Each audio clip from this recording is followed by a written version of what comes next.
Hey guys, नमस्कार, सत श्री अकाल, आदाब। अभिवादन के जो भी शब्द आपको प्रिय लगे उनमें आपका स्वागत है। कैसे हैं आप सब? आई होप आप सब अच्छे होंगे। तो गाइस, स्वागत है आपका एक और नए वीडियो में। इस वीडियो में हम आपको एक महत्वपूर्ण जानकारी देंगे जो कि झारखंड सचिवालय आशुलिपिक प्रतियोगिता परीक्षा अर्थात स्टेनोग्राफर से संबंधित है। और अगर आप इस प्रकार की किसी जॉब में इंटरेस्टेड हैं तो इससे संबंधित संपूर्ण जानकारी आपको प्रोवाइड कराई जाएगी इस वीडियो के माध्यम से। तो अंत तक हमारे साथ इस वीडियो में बने रहें। और अगर आप हमारे चैनल पर नए हैं तो अभी हमारे चैनल को सब्सक्राइब कर लें और बेल आइकन को प्रेस कर दें ताकि आगे आने वाली कोई भी इन्फॉर्मेटिव वीडियो का नोटिफिकेशन आप तक सबसे पहले पहुंचे। तो आइए वीडियो को शुरू करते हैं और अपने लक्ष्य की ओर पहला कदम बढ़ाते हैं।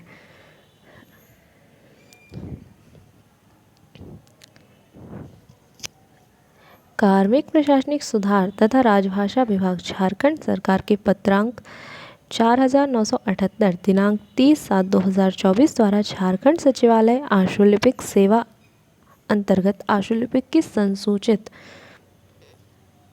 रिक्तियों के विरुद्ध नियुक्ति हेतु भारत के नागरिकों से विहित प्रपत्र में झारखंड सचिवालय आशुलिपिक प्रतियोगिता परीक्षा 2024 के लिए ऑनलाइन आवेदन आमंत्रित किए जाते हैं। आवेदक विवरणिका की विभिन्न कंडिकाओं में विहित शैक्षणिक योग्यता तथा निर्धारित आयु सीमा के अंतर्गत आवेदन दे सकते हैं।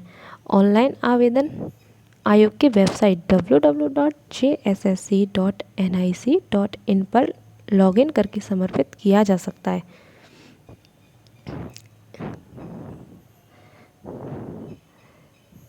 गाइस, हम यहाँ पर परीक्षा शुल्क की बात कर लेते हैं। परीक्षा शुल्क यहाँ पर 100 रुपये है। ठीक है।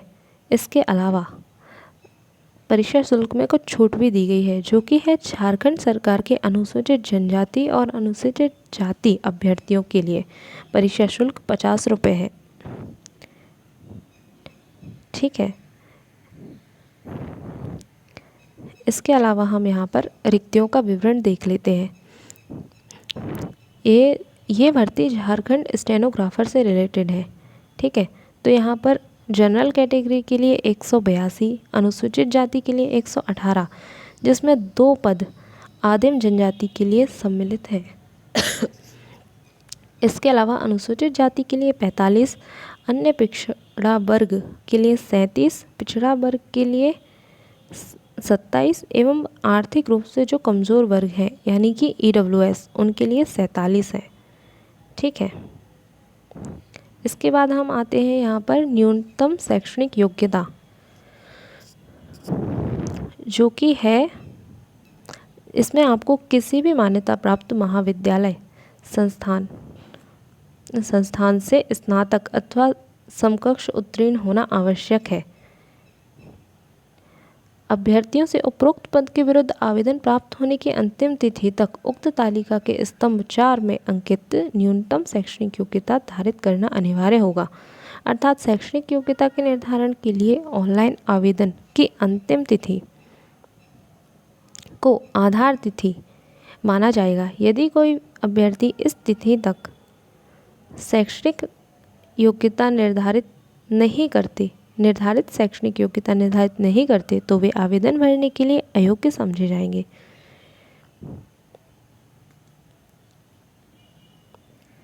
यहाँ पर हम आयु सीमा की बात कर लेते हैं।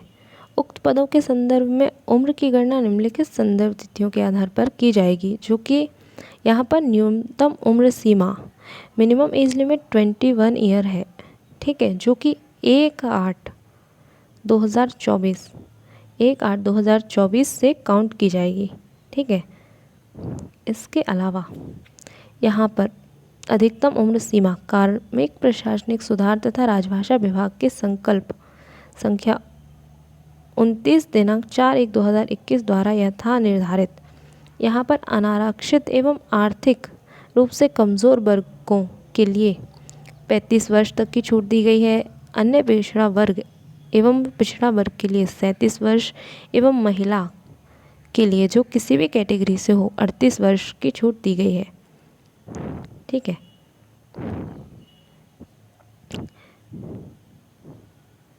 इसके अलावा यहाँ पर हम पात्रता की बात कर लेते हैं। परीक्षा में बैठने की अनुमति पूर्णतः औपबंधिक होगी। परीक्षा के लिए प्रवेश पत्र निर्गत होना प्रमाणित नहीं करता कि अभ्यर्थी विज्ञप्ति पद पर नियुक्ति के लिए चयन हेतु निर्धारित पात्रता पूरी करते हैं, क्योंकि आयोग परीक्षा के बाद किसी भी समय अभ्यर्थियों की पात्रता से संबंधित प्रमाण पत्रों की जांच कर सकता है। निर्धारित जांच कार्यक्रम में अनुपस्थित रहने तथा आवेदन में भरी गई पात्रता संबंधी प्रमाण पत्र प्रस्तुत नहीं करने अथवा निर्धारित अवधि अंतर्गत नहीं होने पर आरक्षण अन्य लाभ अनुमान्य नहीं होगा एवं अभ्यर्थिता रद्द की जा सकती है। ठीक है। इसके अलावा इधर पर एक और इन्फॉर्मेशन दी गई है जो कि रिजर्वेशन से रिलेटेड है। आवेदन में नियत प्रविष्टि के अधीन इंगित आरक्षण का दावा नहीं करने पर आरक्षण का लाभ नहीं मिलेगा। आरक्षण का दावा करने पर यह माना जाएगा कि आवेदन भरने की अंतिम तिथि को अभ्यर्थी द्वारा दावा किए गए आरक्षण कोटि का सक्षम स्तर से निर्गत प्रमाण पत्र धारित किया जाता है। इसमें आपको स्थानीय निवासी प्रमाण पत्र और इसके अलावा जाति प्रमाण पत्र भी देना होगा। इसके बाद हम और देख लेते हैं।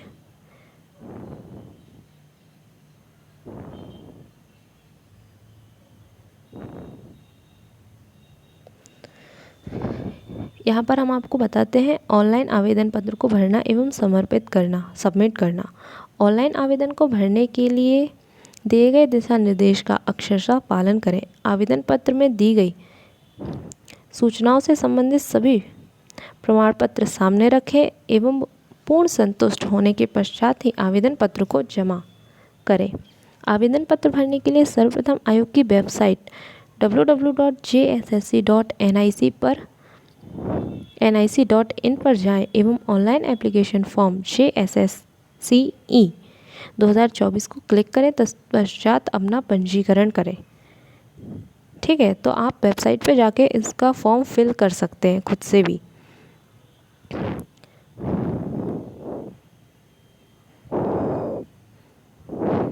रजिस्ट्रेशन करने, परीक्षा शुल्क भुगतान करने एवं फ़ोटो एवं हस्ताक्षर अपलोड कर आवेदन पत्र का प्रिंटआउट लेने हेतु दिनांक 6/9/2024 से दिनांक 5/10/2024 की मध्य रात्रि तक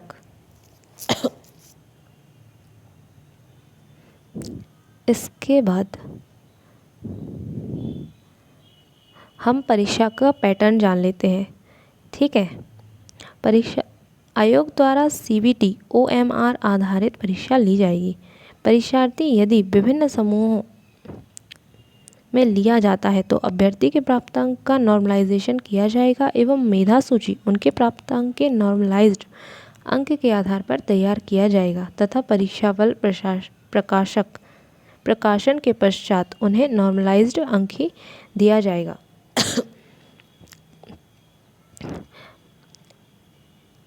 देखिए, परीक्षा का स्वरूप झारखंड सचिवालय आशुलिपिक सेवा संवर्ग के अधीन आशुलिपिक कोटि के पद पर नियुक्ति हेतु परीक्षा 2 चरणों में ली जाएगी।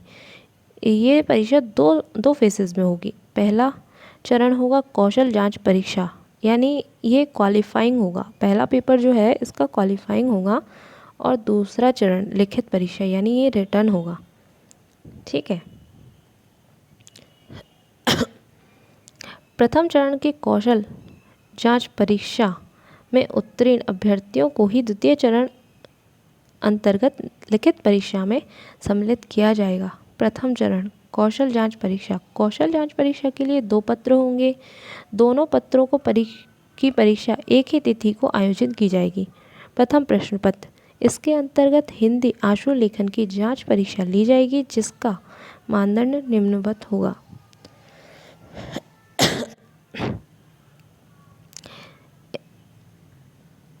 इसमें हिंदी आशु लेखन की जांच हेतु 500 शब्दों को 50 शब्द प्रति मिनट की गति से 10 मिनट तक हिंदी श्रुति लेखन दिया जाएगा।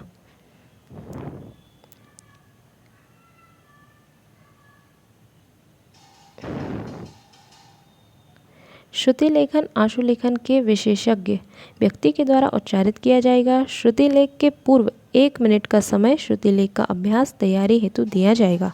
श्रुति लेख का कंप्यूटर पर टंकित करने हेतु 40 मिनट का समय दिया जाएगा। इसके अतिरिक्त उम्मीदवारों को कंप्यूटर पर टंकण आरंभ करने के पूर्व 5 मिनट का समय श्रुति लेख को पढ़ने के लिए दिया जाएगा। श्रुति लेख के टंकण की शुद्धि टंकण हेतु निर्धारित समय के अंतर्गत ही करनी होगी। श्रुति लेख के टंकण में उत्तीर्ण होने के लिए 5% से अधिक गलतियां नहीं होनी चाहिए, अन्यथा उन्हें अयोग्य करार दिया जाएगा। आइए हम इसके द्वितीय प्रश्न पत्र की बात कर लेते हैं। इसके अंतर्गत कंप्यूटर योग्यता एवं चालन परीक्षा ली जाएगी। इसके अंतर्गत एक तालिका आंकड़ा से संबंधित प्रश्न होगा। प्रश्न में दिए गए निर्देशों के अनुसार निम्नांकित कार्य होंगे। पहला, उक्त तालिकावार आंकड़ों को MS वर्ड पर टंकित करना। MS एक्सेल पर आंकड़ों की प्रविष्टि एवं औसत जोड़ घटाव इत्यादि से संबंधित गणना। MS एक्सेल पर तैयारी आंकड़ों के आधार पर पाई चार्ट एवं बार चार्ट तैयार करना। MS एक्सेल पर तैयार आंकड़ों के आधार पर MS पावर पॉइंट में पावर पॉइंट प्रेजेंटेशन हेतु एक स्लाइड तैयार करना। ठीक है। उपर्युक्त कंडिका का से घातक के तैयार सभी दस्तावेज का एक फोल्डर तैयार कर इसे दिए गए पते पर भेजना होगा। इस परीक्षा के लिए आपको 1.5 आवर यानी कि 90 मिनट का टाइम दिया जाएगा। ठीक है। इसमें एक नोट भी दिया गया है। कौशल जांच अंतर्गत अभ्यर्थी को आशुलेखन जांच परीक्षण एवं कंप्यूटर योग्यता एवं चालन परीक्षण में अलग अलग उत्तीर्ण होना आवश्यक होगा। हम इसके सेकंड चरण की बात कर लेते हैं, सेकंड फेज की, जो कि रिटर्न होगा। ठीक है।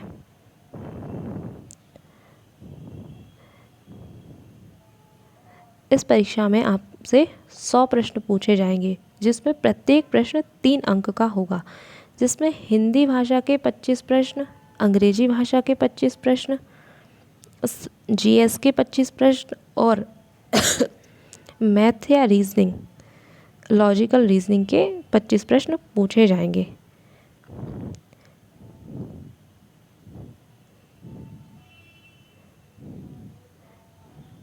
ठीक है। लिखित परीक्षा के प्रश्न पत्रों का पाठ्यक्रम मैट्रिक स्तर का होगा।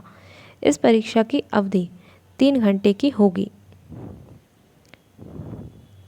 तो गाइस, कैसी लगी वीडियो आपको? आई होप आपको ये वीडियो अच्छी लगी होगी और आपके लिए इन्फॉर्मेटिव होगी। और अगर आपको ये वीडियो पसंद आई तो प्लीज़ हमारे वीडियो को लाइक और शेयर करें और चैनल को सब्सक्राइब भी कर दें। वीडियो से रिलेटेड कोई भी डाउट हो तो कमेंट सेक्शन में कमेंट करें। Wish you all the very best and keep and get success. मिलते हैं आपसे जल्द ही एक और नए वीडियो में। Thanks for watching and keep supporting.